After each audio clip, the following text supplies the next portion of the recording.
Okay बच्चों, in part number 4 बेटा we learn about the causes of world war two. The shield for the World War II had been shown in the Treaty of Versailles. Paris peace process had displeased the many nations. The event had that happened after that lead to the World War II. एक तरीके से देखा हमने बेटा किस तरीके से वर्जिलिया treaty जो है और पेरिस पीस प्रोसेस जो पूरी की पूरी है बेटा, इसने बहुत सारे ऐसे नेशंस थे जिनको डिस्प्लेस्ड किया. एक तरीके से वो इस तरीके की जो पॉलिसीज बनी बेटा उससे काफ़ी ट्रीटीज से काफ़ी खफा थे, वो गुस्से में थे, खास करके इटाली और जापान जैसे कंट्री जिन्होंने एक तरीके से देखा जाए तो बाद में अपनी आइडियोलॉजी को चेंज किया बेटा और अलाइड नेशन से उन्होंने एक तरीके से दूरियां बना ली. और कहीं ना कहीं यही जो घटनाएं हैं बेटा वो सेकेंड वर्ल्ड वॉर का रीजन बनी. अब नीचे देखो कि causes of the second world war. First, fierce nationalism, जिसको हम बेटा एक तरीके से देखा जाए तो उग्र राष्ट्रवाद के नाम से जानते हैं. जैसे हमने हिटलर के संकुचित राष्ट्रवाद के बारे में देखा ना, नैरो नेशनलिज्म.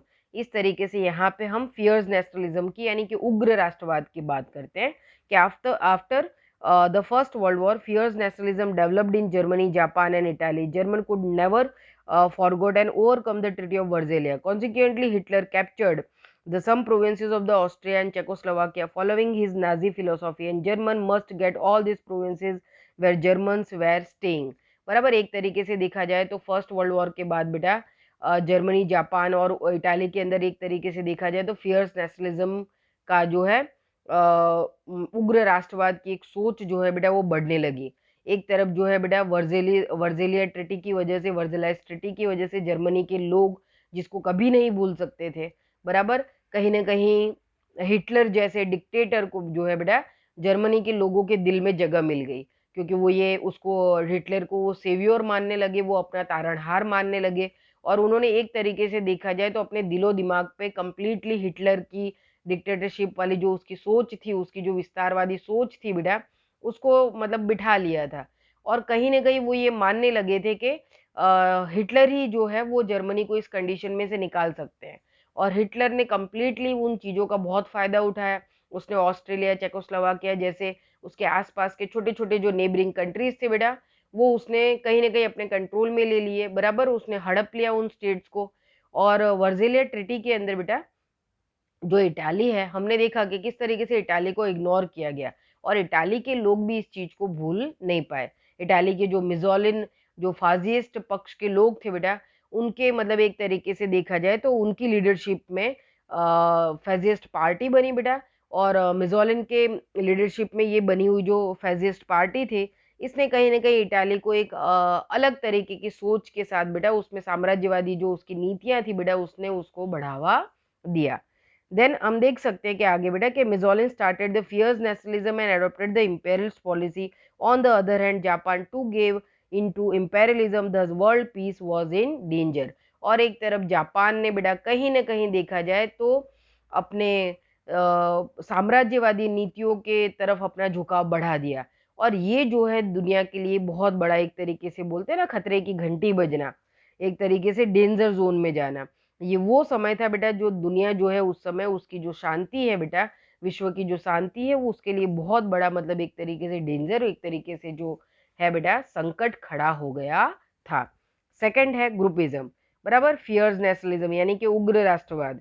यानी कि इन तीनों देश के अंदर जो उग्र राष्ट्रवाद की सोच बढ़ रही थी बराबर. जैसे अभी चाइना बार बार भारत में इल्जाम लगा रहा है ना, चाइना में तो हमेशा से फियर्स नेशनलिज्म की भावना है, पाकिस्तान भी उसके साथ चलता है. लेकिन अगर भारत उसका 5% या 10% भी फॉलो कर रहा है तो आजकल हमारे आसपास के नेबरिंग कंट्रीज को बहुत बुरा लग रहा है. ये भारत को करने की जरूरत आज 70-80 साल के बाद इसलिए पड़ी बेटा, क्योंकि भारत के लोग बहुत ही शांति प्रिय लोग हैं. ये देश जैसे चल रहा था वैसे चलाए जा रहे थे. बहुत कुछ अंदर खाने से बिगड़ रहा था, लेकिन ना कोई बोलने को तैयार था, ना कोई समझने को तैयार था. तो आज जब कुछ चीज़ों को उधेड़ उधेड़ कर निकाला जाता है, नो डाउट थोड़ा ज़रूरत से ज़्यादा कई बार हो जाता है, जो नहीं होना चाहिए.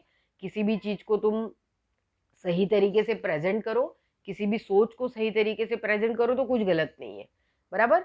तो हमको बेटा उग्र राष्ट्रवाद या राष्ट्रवाद क्या है, इस दोनों के बीच का जो है डिफरेंस समझ के उन नीतियों के साथ चलना चाहिए या उनको सपोर्ट करना चाहिए. ओके, तो अभी के भारत की बात हम बाद में करेंगे बेटा, बहुत है. अभी चैप्टर नंबर 4 में हम नेशनल मूवमेंट पे जाएंगे.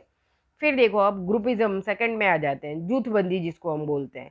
अब बहुत सारे कंट्रीज के बीच में बेटा एक तरीके से ग्रुपिज्म होने लगा है ना, सब अपने अपने ग्रुप बनाने लगे क्योंकि सबको एक दूसरे से डर लग रहा था। और कम कहीं ना कहीं ये सारी चीजें एक तरीके से हिडन वे में हो रही थी, बराबर।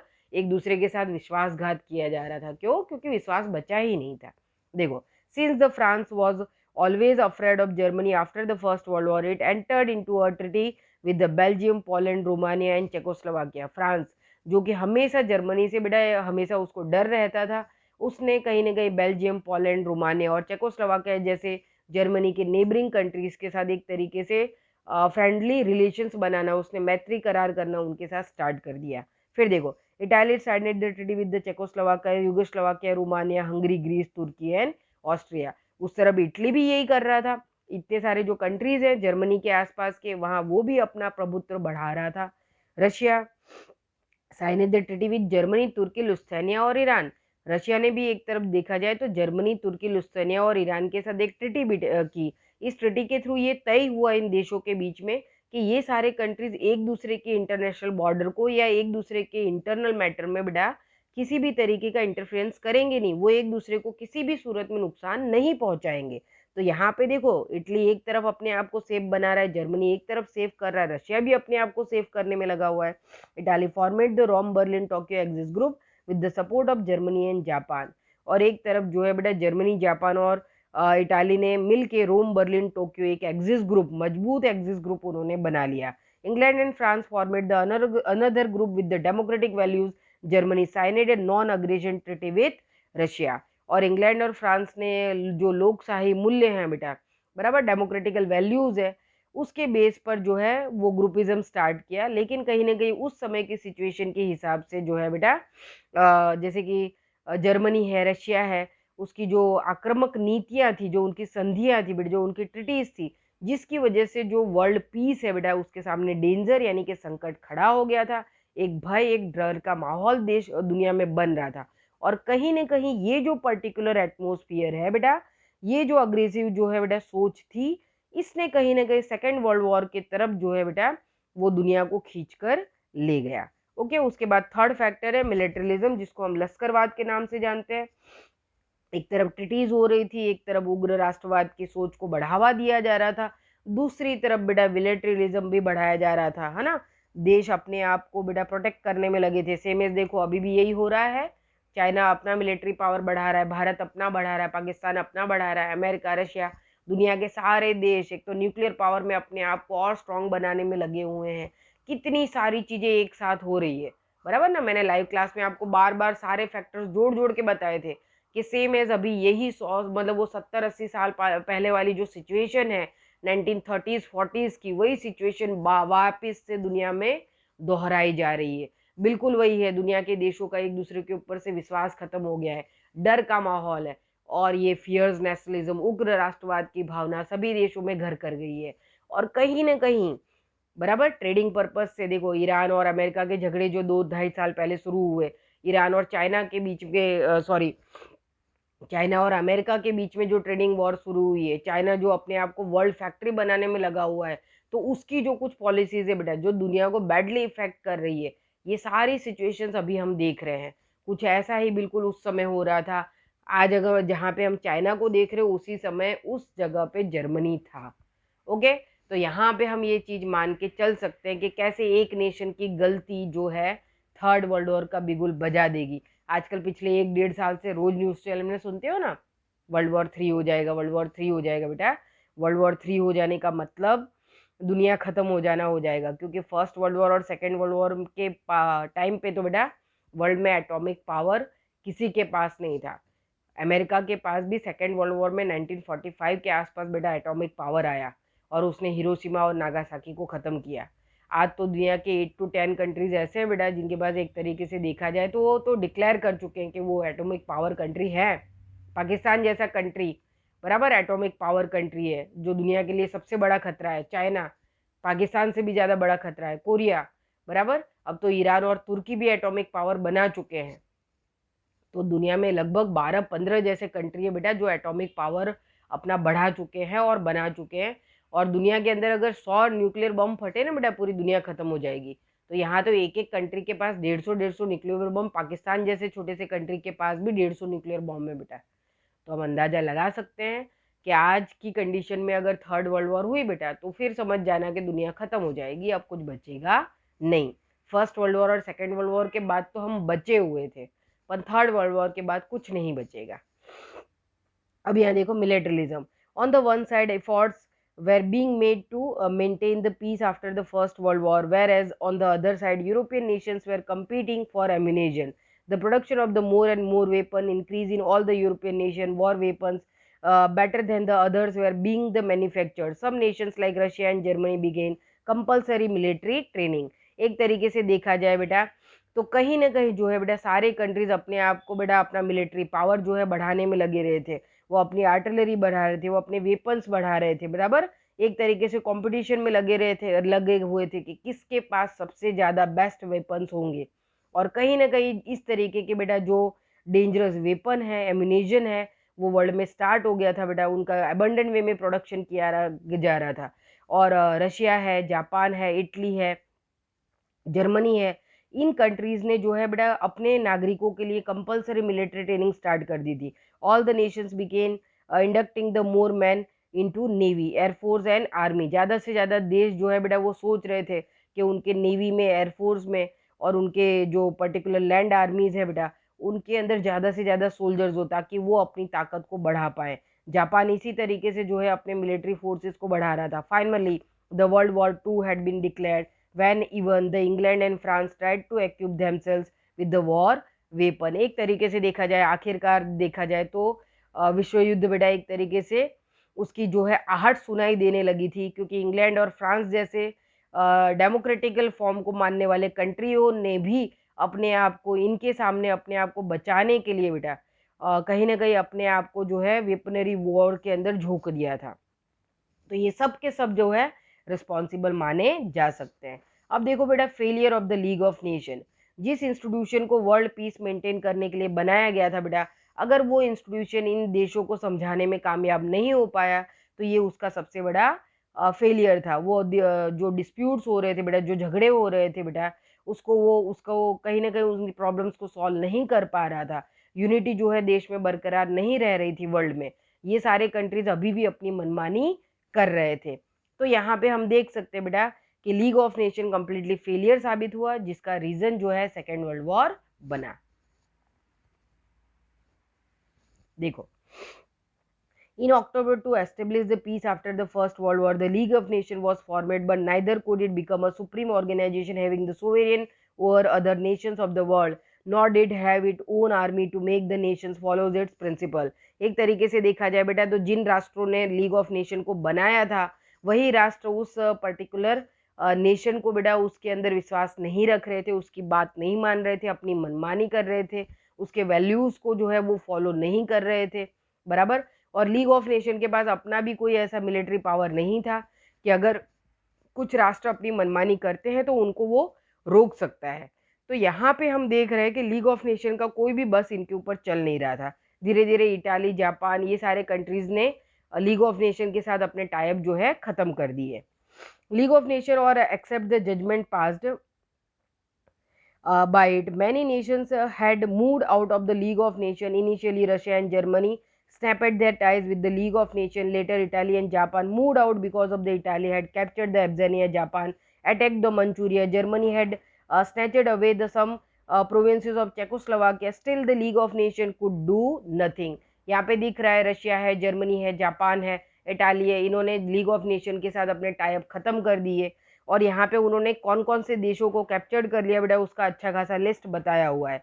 The greed for power among the several Nations became the stronger in the league of nation, it could not stop groupism, this was the biggest failure of the league of nation. कहीं ना कहीं हम देख सकते हैं बेटा कि इन जो पर्टिकुलर नेशंस है उनकी जो सत्ता की लालसा थी, जो लालच थी बेटा, उसने कहीं ना कहीं देखा जाए तो इन कंट्रीज के अंदर डिक्टेटरशिप को और भी बढ़ावा दिया और अलग अलग तरह का ग्रुपिज्म को बढ़ावा दिया बेटा। जहाँ पे डिक्टेटरशिप वाले या सत्ता की लालसा वाले जो देश थे बेटा ये एकजुट हो गए और एक तरीके से वर्ल्ड के अंदर एक दूसरे तरीके का ग्रुप का गठन होने लगा। अब देखो treaty of Versailles. The Treaty of Versailles got its forms to the Paris peace process at the end of the First World War. Since Germany was found responsible for the war, it had to pay the 6.5 billion pound as the war fine. ठीक है बेटा, वर्जेलिया treaty के अंदर बेटा देखा गया कि जो जर्मनी है बेटा उसको कहीं ना कहीं जो है फर्स्ट वर्ल्ड वॉर के लिए रिस्पॉन्सिबल माना गया था और जर्मनी को 6.5 बिलियन पाउंड जो है वो पे करने के लिए जो है बेटा बोला गया। उसके अलावा जर्मनी को its Ruhr provinces was taken away, उसका रू रीजन ले लिया गया। Rhine river had to be opened for the international sea route, उसको मजबूर किया गया कि वो अपनी रेन रिवर का जो रूट है वो 15 साल के लिए जो है सभी कंट्रीज के लिए ओपन कर ले। The such an unfair and humiliating treaty was forcefully imposed on Germany. कहीं ना कहीं देखा जाए तो जर्मनी के ऊपर बेटा ये जो बोलते ना कि एक मानवतावादी अभिगम नहीं रखा गया और जर्मनी को कम्प्लीटली जो है बेटा गन पॉइंट पे ये ट्रीटी जो है साइन करनी पड़ी, जो जर्मन पीपल के लिए एक बहुत ही अपमानजनक जो है इंसिडेंस माना गया बेटा। जर्मनी के लोग इसके बहुत गुस्से में थे और कहीं ना कहीं जर्मनी के लोगों को जो है बेटा बदला लेने की जो एक भावना थी उनके अंदर घर कर गई। बराबर, जो एडोल्फ हिटलर था बेटा उसने कहीं ना कहीं पेरिस पीस प्रोसेस को जो है बेटा एक तरीके से देखा जाए तो पीस ऑफ पेपर बराबर इस तरीके के ट्रीटी के रूप में बताया कि the German dictator Adolf Hitler call the treaty of Versailles as a piece of paper and announce to reject it. जो जर्मन डिक्टेटर थे बेटा हिटलर, उन्होंने पेरिस पीस प्रोसेस को कम्प्लीटली रिजेक्ट कर दिया। उन्होंने कहा कि ये पीस प्रोसेस नहीं है, ये शांति बनाए रखने का कोई इस तरीके की संधि नहीं है, ये एक तरीके से देखा जाए तो पीस ऑफ पेपर है, सिर्फ ये एक कागजी कार्यवाही है जो जर्मनी के विरोध में की गई है। जर्मनी को अकेले जिम्मेदार ठहराया गया है। 6.5 बिलियन पाउंड्स जैसी बड़ी रकम उसको पे करनी पड़ी है। बराबर, उसका जो रिसोर्सेज फुलफिल रीजन था वो उसको एक तरीके से देखा जाए तो देना पड़ा था। बराबर, अपना प्रांत पूरा छोड़ना पड़ा था। जो उसकी रेन रिवर थी बेटा वो इंटरनेशनल वाटर रूट के लिए ओपन करनी पड़ी थी, जिसका बहुत ही बैड इफेक्ट उसके इकोनॉमिकल स्ट्रक्चर पे पड़ा था। और जर्मनी कंप्लीटली बेटा देखा जाए तो कैलोप्स डाउन एक तरीके से देखा जाए तो बेटा धराशायी हो गया था। तो यहाँ पे वर्जेलिया ट्रीटी जो जर्मन पीपल के लिए एक तरीके का ह्यूमिलाइजेशन था, हम इसको मान के चल सकते हैं। और कहीं ना कहीं जर्मन पीपल का ये जो गुस्सा था बेटा उस गुस्से का रीजन जो है हम सेकेंड वर्ल्ड वॉर के रूप में देख सकते हैं। अब देखो imperials ambitions of the Adolf Hitler. अब हिटलर की एक तरीके से देखा जाए तो बेटा उसकी महत्वाकांक्षा बराबर दुनिया में अपने आप को और जर्मनी को दुनिया के अंदर जो है सबसे ज्यादा सुपर पावर सुप्रीम बनाने की उसकी जो एक सोच थी बेटा, उस सोच ने दुनिया को इस कगार पे लाकर खड़ा कर दिया था। Hitler laid the foundation of the Second World War. He had a fierce nationalist and the militarist nature. That's why he wished the unity, stability and prosperity of the German at any cost. Hitler जो है बेटा एक तरीके से देखा जाए तो उसकी उग्र राष्ट्रवादी जो सोच थी बेटा, उसकी जो सैनिकवादी जो उसका जो मानस था, उसकी जो विचारधारा थी बेटा, कहीं ना कहीं उसने एक तरीके से सेकेंड वर्ल्ड वॉर के शील्ड को शो ऑफ किया था, हम ऐसा मान के चल सकते हैं। वो किसी भी कीमत पर जर्मनी की एकता उसकी स्थिरता और उसकी जो समृद्धि थी बेटा वो चाहता था और इसके लिए वो कुछ भी करने को तैयार था। और इसके ही हिटलर की साम्राज्यवादी का नीति का जो सबसे पहला शिकार बना बेटा वो जो है ऑस्ट्रिया जैसा छोटा सा कंट्री जो नेबरिंग कंट्री हुआ करता था जर्मनी और फ्रांस का, उसको जो है उसने का टारगेट किया। कब किया? 12 मार्च 1938। जो जर्मन हिटलर है बेटा उसने एक तरीके से ऑस्ट्रिया के अंदर अपना जो है कंट्रोल बढ़ाया, उसने उसके ऊपर अटैक कर दिया 12 मार्च 1938 को। देखो अब on the very next day of the Munich Convention, Germany had captured the Czechoslovakia 1st October 1938. After that, it had captured the mammal port of the Lusitania in March 1939. Thus, a grand German nation was created by Hitler. His imperialist policies was a main cause of the Second World War. हम देख सकते हैं बेटा कि Munich सम्मेलन के अंदर कहीं ना कहीं उसने देखा जाए तो उस म्यूनिच जो कन्वेंशन हुआ था बेटा उसके जस्ट सेकेंड डे उसने चेकोस्लोवाकिया जैसे छोटे से कॉलोनीज के ऊपर बेटा 1 अक्टूबर 1938 को कम्प्लीटली अपना कंट्रोल कर लिया, उसको उसने कैप्चर्ड कर लिया। उसके बाद उसने मार्च 1939 को बेटा लिस्थेनिया बराबर का जो मैमल पोर्ट है बेटा उसको भी उसने अपने कंट्रोल में ले लिया, उसको भी उसने कैप्चर्ड कर लिया। और एक तरीके से जो जर्मनी की जो राष्ट्रवादी नीति थी बेटा वो अपने आप को एक तरीके से वास्ट एम्पायर बनाना चाहता था।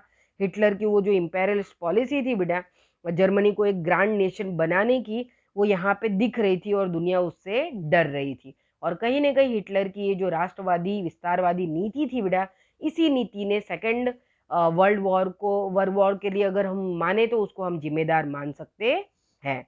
अब लास्ट पॉइंट पे आ जाते हैं बेटा, German attack on Poland and immediate cause. अचानक ऐसा क्या हो गया बेटा कि वर्ल्ड वॉर डिक्लेयर हो गया?